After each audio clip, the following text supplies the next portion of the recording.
So today we're kicking off this series called Whisper. Everybody say whisper. The title of my message is The Sound of Love. I believe that God is a God of love, but he speaks differently than we often want him to speak or think he will speak. God is speaking. The question is, are we listening? Because I think we all would agree that God is speaking, but are we listening? Are we attuned to his voice? We live in a world with a lot of noise. And in this world with so much noise, we have to learn to discern the voice of God amidst the noise. Learning how to hear the voice of God, I believe, is the solution to most of our problems. Most of the problems we have could be solved if we could hear God's voice more clearly. If we understood what his voice exactly sounded like. My kids, they are just learning the difference between an outside voice and an inside voice. Those of you that have kids can relate to this. So we'll be driving in the car, and they think the car is a time to use their outside voice. And when you're 3 feet from my ear, that is not the time for the outside voice. This last week I told Kai, I said, Kai, you are being annoying. Because he's 4 years old, and he's right behind me just screaming for no reason. Just yelling. He wasn't mad, he wasn't sad, he's just yelling. And I'm like, bro, you are being annoying. And he's like, Daddy, I'm an annoying person. And I was like, no, you're not an annoying person. You are being annoying. There is a difference. Don't take parenting tips from me, okay? So then I had to stop and say, listen, Kai, we have to learn the difference between an inside voice and an outside voice. When you're inside, you have to speak with an inside voice. When you're outside, you can speak with an outside voice. I know and believe God has an outside voice. He can speak with an outside voice. But more regularly, and I think his regular voice for us is an inside voice. It's a whisper. Because he wants us close to him. He wants us intimately close to him. So here's what we're going to do. Today I'm doing the intro into this series called Whisper. It's actually based on a book called Whisper by Mark Batterson. If you want to grab it, you can. But we're basing this series from that book. And so what we're going to do over the next 3 weeks is we're going to look at the 7 languages in which God speaks to us. And here they are on the screen for us. The 7 languages are scripture, people, pain, promptings, desire, doors, and dreams. This is the way God speaks to us. So we're going to hit these over the next 3 weeks. So come back. You're not going to want to miss it. It's going to encourage us. I believe God is going to show so much to us in this series already today. It's been amazing in downtown 9:30 service, 10:30 in West Sac, and I believe God is going to speak something to us right now. But here's the bold prayer that I think we need to pray. And I think it's a prayer that will change the way you live, so you may want to really think about if this is a prayer that you want to pray. Here's the prayer. The prayer is this: Speak, Lord, your servant is listening. It's a bold prayer because when you pray that prayer, you are actually saying listening, which is different than hearing. Hearing is one thing, but listening involves action. It involves activity. It involves obedience. So if you pray this prayer, I got to challenge you that you may have to change how you're living. I think that a lot of us, we say to God, God, I want to hear from you. God, speak to me. But what we're really saying is, God, speak, and then I'll decide if I'm going to do it. God, speak, and then I'll decide if it fits in with my schedule. God, speak, and then I'll decide if it's something that makes sense to me. But when you pray, speak, Lord, your servant is listening, you are saying, I will go where you tell me to go. I will say what you want me to say. I will take the steps that you're telling me to take. So it is a bold, bold prayer. We just read this story of God speaking to Elijah. Elijah, literally at the lowest point in his life. The Israelites are in complete rebellion. They're worshiping idols. They're worshiping Baal. And God speaks to him in his lowest moment. And I'm here to tell you that we've all been at our lowest moments. Every one of us has been at a low moment. And maybe you're in this room right now at your lowest moment. But I want you to know that God will speak. And God is speaking. But I believe today, and my goal today, is that we would understand that the reason we're having trouble hearing from God is because our lives are too loud. Because our schedules are too busy. So here's what I want to do. I got 4 ways to hear the whisper of God. Because I think he speaks in a whisper. Number 1, create space. Everybody say space. So God tells Elijah, he says, go out, and stand before the Lord. He says, go stand on the mountain. He's telling him to create a space for him to be with God. He says, go out, create the space. We have to learn what it means to create space to be with God. And I think you guys have done that. You're here today. Well done. You came on Super Bowl Sunday. You wanted to create space, right? Space to hear from God. But here's what we do often in church. Here's what we do. I'm going to come out here. You guys good? How's everybody doing? Okay, can I sit here? Here's what we do. She said yes. So I've never met you. What's your name? Shelby. What's up, Shelby? Okay. So here's what we do. We come to church because we want to hear the voice of God. So we come in, we're like, oh man, I want to hear from God. I can't wait. I'm going to hear from God. And then we're sitting here and all of a sudden we're like, man, I wonder what's going on Instagram though. Pull up our Instagram. Oh, man, there's somebody with Goofy. And oh, there's Justin Timberlake. Somebody's talking about him performing this afternoon. That's interesting. Oh, you know what? I'm going to check my fantasy team real quick. Fantasy football. Oh, what's happening in the game? What's happening with the scores? We're checking, and then somebody texts us. It's like, oh, I better respond, and we're responding to text. And y'all ever done this? So here's what happens. We want to create space to hear from God, so we come to church, and then we fill that space with more noise. And then we wonder why we're not hearing from God, and we actually leave church and go, man, you know what? I didn't really get anything out of today. Like, God didn't really... I thought God was going to speak more to me. Now I got to get up on this. Hi, this was awkward. I didn't know how to do it, so I just thought I'd do it weird. So I want to hear from God, and then we fill that space that we said we were creating to hear from God with more noise. And then we wonder why we leave, and we're like, man, I didn't get anything out of the message today. I didn't get anything out of the day. Why? Because we're distracted. We're just filling our life with more noise. We have to create space. Just as God told Elijah, go out, find some space in your life because I'm going to speak to you. So we're going to bring up a graph right now on the screen. This is a little breakdown of our days. All right, so I know not a lot going on here, but let me just explain. So 8 to 5, this middle chunk, this is your work day. Now, I know not all of you work 8 to 5 jobs, but you get the idea. Fit it in wherever it fits in your work schedule. Maybe you work nights, plug it in. Regardless, we have this big chunk of time where we actually have no control over what we're going to do. We have things to accomplish, tasks to do. We have bosses telling us they need this done. Even if you work for yourself, in that window of your work day, you know that there's so many things pressing that you have to get done that it's really hard to hear from God in that time. It's hard to hear the voice of God when you're locked in, like accomplishing tasks, responding to emails, all this kind of stuff. So this is a big chunk of our day where we have no control. We can't control it, and it's hard to really hear God's voice. But what we do have control of is the front end and the back end of our day. We have these two chunks of time, but what we do is we fill them with stuff. And so where are my morning people at? Raise your hand. Okay, morning people at? Well done. Where are my evening people, night owls? Raise your hand. Okay. I was always a night owl. I read in Genesis that God walked with Adam in the cool of the evening, and I said, glory be to God. That's when I will spend time with the Lord. You know, the morning people are all pretentious. They're like, it's the only time to be with the Lord. But, okay, I've learned now, I've adapted. And so what happened was I used to always try to do the end of my day with God, creating space to hear from God. But now I have 3 kids.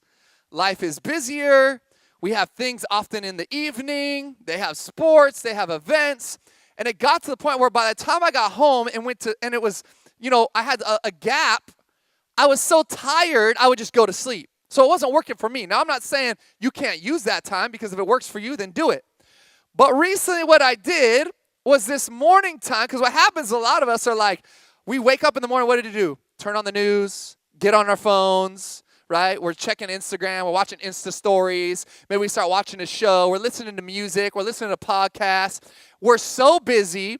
Our lives are so loud. Some of you just wake up at 7:55 so you can make it to work at 8. That's you. So there's no time. Or then in the evenings, it's like we get home and we just want to Netflix, binge watch. We fill our night with all these activities. And here's what I'm saying. create space for you and God. I don't know if it works better in the evening for you or in the morning for you, but are you creating that space? Because if you don't create the space, how are you ever going to hear his voice? So recently, my wife wakes up, she goes to the gym at 5:30 a.m. every morning. So what I started doing this year, and it's only been a little over a month, so I can't give myself too much props, but I started getting up right after she leaves, and I use that time to just be with God. So I'm spending time in the Word, but then here's what's happened. Because I have more room, I've created more space, I read my Word, and then I'll actually stop reading and I'll start just listening. I've created space because I was really structured and rigid in even my time with God. But I've started to create space where I'm going, God, I just want you to speak now. I want to hear from you. Now, the number one language that we hear from God, God's first language to us is Scripture. So we need to be in Scripture. You're going to hear about that next week. Come back. But I also think we need to create space to just hear the voice of God, the whisper of God to hear from us, or to hear. Here's what Gordon Hempton said. Quiet is a think tank of the soul. So many of us have no space in our lives of quiet. We don't have any, and we wonder why we're stressed. We wonder why we're overwhelmed. We wonder why we feel overburdened. I mean, I come up with my best ideas in the shower. Anybody with me? I come up with my best ideas in the shower. You want to know why? Because it's the only time that it's just quiet. That I'm just thinking. I'm letting my brain actually think and dream and process. We need to create space with God. Number two, second way to hear the whisper of God is quiet the noise. So the Hebrew word used here in this passage that I just read to you in 1 Kings, where it says, then God spoke in the whisper, the Hebrew word whisper is actually this word damama, which can be translated as silence, stillness, or calmness. Let that soak in. That God spoke in the silence. He spoke in the stillness. He spoke in the calmness. You see, a lot of us are just waiting for God to use his outside voice, and he's using his inside voice, and our lives are so loud we can't hear it. I mean, we're waiting for the earthquake. We're waiting for the wind to blow some rocks over. We're waiting for the fire, and God is speaking in the whisper, and we don't hear it. We can't hear it because there's too much noise in our lives. We have to quiet the noise. Blaise Pascal, who was a 17th century French philosopher, said this: the sole cause of man's unhappiness is that he does not know how to stay quietly in his room. I like this because I think I am guilty of this. Like, this convicts me that it is hard to just sit quiet. My wife gets on me because the second I get in the car, I'm like scrambling. I'm like in a panic. Like, I got to plug my phone in immediately. I need podcasts. I need music. I need something. I got to hear something. Why? Because I don't like silence. I don't like that space of quiet. God speaks loudest when we are quietest. He will speak louder when we are quieter, and yet our lives are loud. They're so loud. We don't even know how to be quiet. What did God say? He said, be still and know that I am God. Be still, be quiet, wait on me, listen to me. Are we waiting? Are we listening? Are we quieting the noise around us? There was a study done in Manhattan a few years back. And you guys know Manhattan, New York, super loud, right? We got anybody from New York in the house? All right, cool. California's where it's at. Okay. So, West Coast, best coast. All right. So Manhattan, right, very loud. And so there was this elementary school, and in this elementary school, they tested these students. On one side of the school, it was much quieter. On the other side of the school, the classrooms were right against the railroad tracks. So they tested these students, they're elementary age, and they found that the students on the quieter side of the school, as opposed to the students next to the railroad tracks, the students on the quieter side were 11 months ahead of the students on the louder side of the school next to the railroad tracks in terms of their education. So then they installed noise canceling and noise absorbing panels to quiet that side of the school.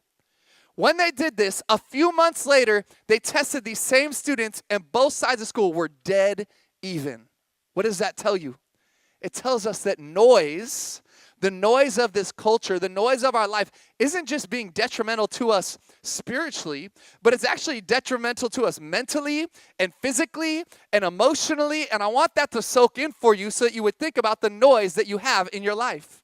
the amount of noise that you have in your life. Third way to hear the whisper of God is to wait on the whisper. Everybody say wait. God wasn't in the wind. He wasn't in the earthquake. He wasn't in the fire. He was in the whisper. Elijah had to wait. He had to wait for the wind to go by. He had to wait for the earthquake to end.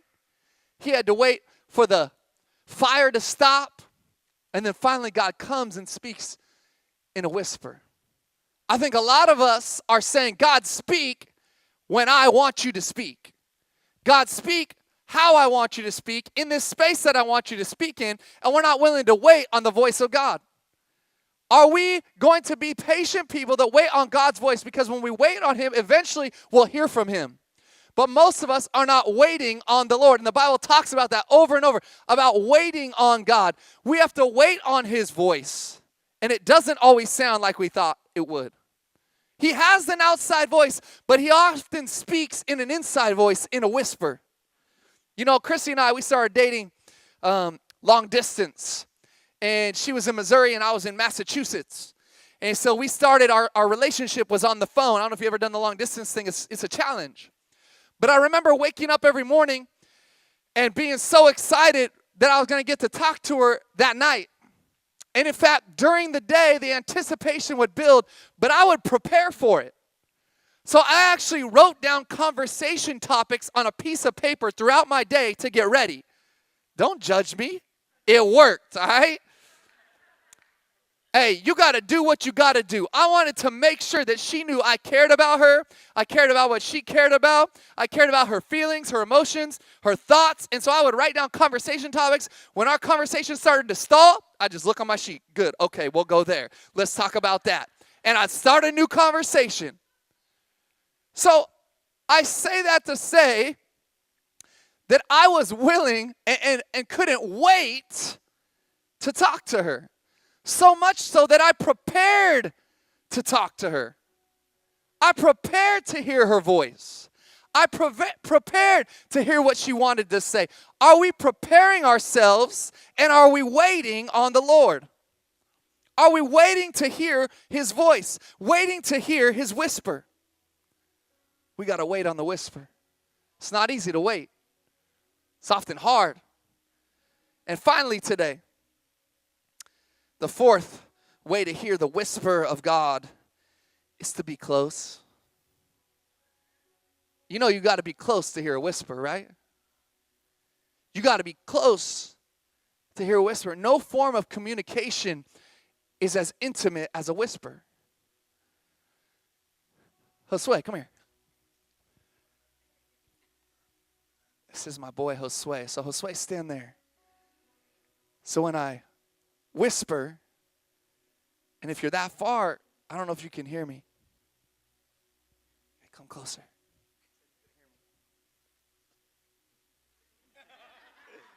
I said, Josue, I love you. So when we whisper, I do this to my kids sometimes. They'll be being crazy and loud like kids do, and I'll just start whispering. What are you doing? Stop being crazy. Stop being annoying. And what do? They come closer. And then they come closer. And then finally, they're this close. This is intimate. Josue didn't know he was going to get this intimate with his pastor this morning. He's being blessed. He can feel my breath. He can smell my breath. But there's something intimate about a whisper because it draws us in close. All right, give it up for Josue. Come on. That wasn't as awkward as last time. God's whisper is gentle, but there's nothing more powerful. Did you hear that? It's gentle, but it's powerful. He wants us close to him, and that's why he so often speaks in a whisper. He speaks in a still small voice because he wants you intimately close to him. He wants you to quiet the noise, to block out your schedule, to say, God, I want to hear from you. God, I want to be with you. God, I want to be close to you. If you're going to hear the whisper of God, you got to be close to him. Here's what I believe. 3 things that I believe, and I'm guilty with you. These 3 things. Number 1, our lives are too loud. Our lives are too loud. Number 2, our schedules are too busy. And number 3, we are too distracted to be close to the God that wants to speak. Our lives are too loud, our schedules are too busy, and we are too distracted. And we wonder why we don't know God's will for our life and why we never hear the voice of God in our life. I want you to search your life and your heart and your soul right now and ask yourselves these questions. Are these realities true of me? Is my life too loud? Is my schedule too busy? Am I too distracted to hear from God? Ask yourself that today. So I came across in the book, Mark Batterson's book, something called the Tomatis effect. And it really struck me. The Tomatis effect. Now, the Tomatis effect is based on a doctor named Dr. Alfred Tomatis. Dr. Alfred Tomatis is a otolaryngologist. I got it right. Otolaryngologist, which means he studies the vocal cords and the throat. So here's what happened. This was 50 years ago, and he came across this opera singer. This opera singer had lost the ability to hit notes that he used to be able to hit. He used to hit these massive notes, these high notes, and he had lost the ability to hit those same notes that he once was able to hit. And so Dr. Tomatis begins to research and look at his vocal cords and his larynx and his throat, and he begins to look and to see what damage had been done to this opera singer that was preventing him from singing and hitting these same notes. And he was perplexed because he found that his vocal cords, his throat, everything was in perfect condition. What he found was that he still had the ability to hit the same notes that he used to hit, and yet he wasn't. And so they kept researching, they kept looking. And here's what they realized.